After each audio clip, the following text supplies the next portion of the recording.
to the domestic news update on top accolade news. The headlines: Nnamdi Kanu rejects request for resumption of his trial. RAUF OLANIYAN opens up about impeachment. National Assembly expresses concern over poor implementation of 2024 budget. Telecom tariffs set to increase.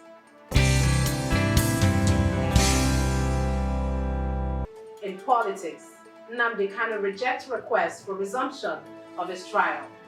Nnamdi Kanu, leader of the indigenous people of Biafra, has rejected the federal government's request to resume his trial, citing the recusal of Judge Binta Nyako from his case. Kanu's legal counsel, Aloy Ejimako, in a letter to the court emphasized that the recusal order issued by Judge Nyako in September remains valid and has not been overturned by any subsequent ruling.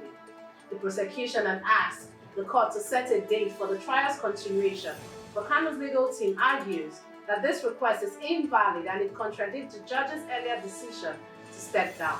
Kanu's legal team is now urging the court to disregard the prosecution's motion, warning that any action to the contrary could lead to constitutional issues. Still in politics, RAUF OLANIYAN opens up about impeachment. Former Deputy Governor of Oyo State, RAUF OLANIYAN, has revealed new details about his controversial impeachment in 2022, calling the process a kangaroo scheme driven by backbiters within the government. OLANIYAN admitted to having differences with Governor Seyi Makinde, but argued that false narrative and malicious gossip spread by others were key factors behind his removal. He dismissed the allegation of disloyalty and financial impropriety as baseless, likening them to a tactic used to unjustly frame him. Despite the impeachment, OLANIYAN stressed that he holds no bitterness towards Makinde and continues to greet him with respect, insisting that he never disrespected his former boss during their time in office. Shifting focus to economy, National Assembly expresses concern over poor implementation of 2024 budget. The National Assembly has expressed disappointment in the poor implementation of the 2024 national budget, particularly highlighting concern about the low release of funds for capital projects. At a joint session with the Presidential Economic Team, the Senate and House Committees on Appropriation noted that the capital expenditure performance was only at 25% compared to 100% for recurrent expenditure. Senator Solomon Adeola and Abubakar Bechir called for urgent action to release more funds for critical infrastructure projects such as schools, roads and hospitals, which they argue will directly benefit the majority of Nigerians. The economic team led by the Finance Minister Wale Edun acknowledged the challenges but emphasized that the country could not return to past practices of excessive spending.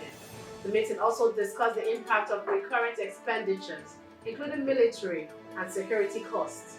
The National Assembly advocated for rebalancing of the budget to prioritize capital projects essential for long-term economic growth.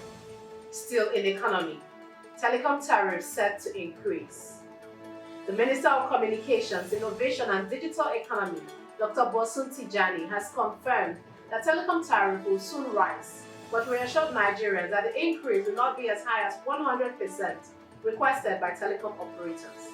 Speaking at the stakeholders meeting in Abuja, Tijani explained the consultations are going on to determine an acceptable rate, with the Nigerian Communications Commission expected to announce new tariffs soon. He emphasized the government's goal to balance consumer protection with the need for continued investment in the telecom sector. The minister also highlighted that the government will take a more active role in infrastructure investment moving forward. Meanwhile, telecom operators such as Airtel have stressed that the tariff adjustments are necessary to ensure the sector's sustainability and improve service quality. You are watching the domestic news update on Top Accolade News.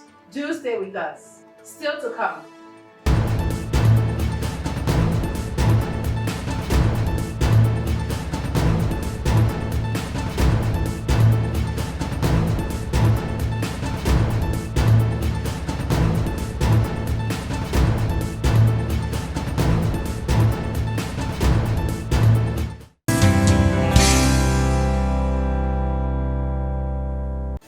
Thanks for staying with us. In crime, EFCC detains 10 officers over alleged theft of operational items.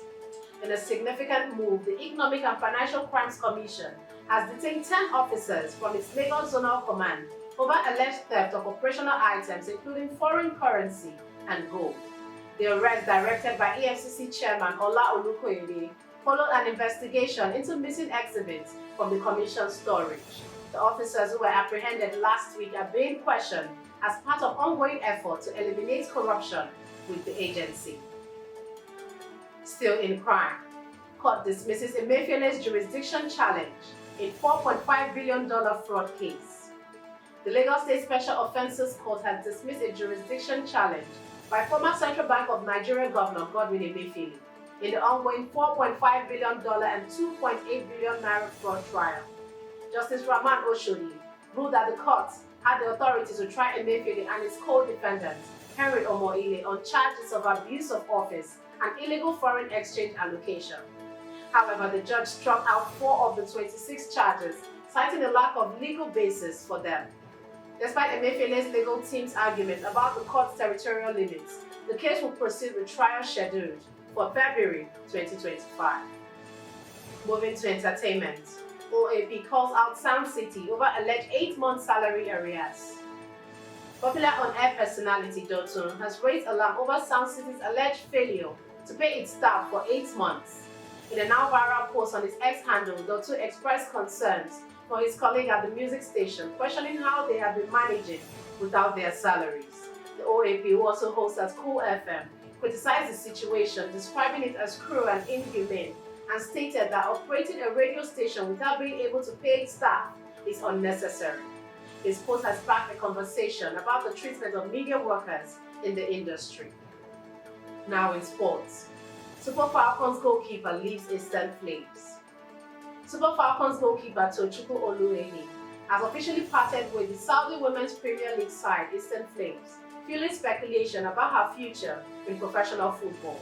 The 37-year-old, who was part of Nigeria's backup squad at the 2024 Paris Olympics, has been without a club since leaving Eastern Flames last year. Oluehi's last appearance at the club was in April 2024, where she played just 26 minutes into a 5-0 loss to Al Hilal. Although included in Nigeria's Olympic squad, she did not see action as the team exited at the group stage.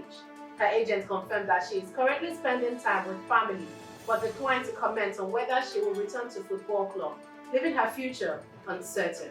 Oluehi's international career includes key roles in Nigeria's 2018 WAFCON victory and appearances in 4 World Cups and 2 Olympic Games. That concludes our domestic news updates for today. Stay tuned for more domestic news and developments. Thanks for joining us. I am Ojo Okocha. Connect and engage with us on all our social media handles. Do have a wonderful day.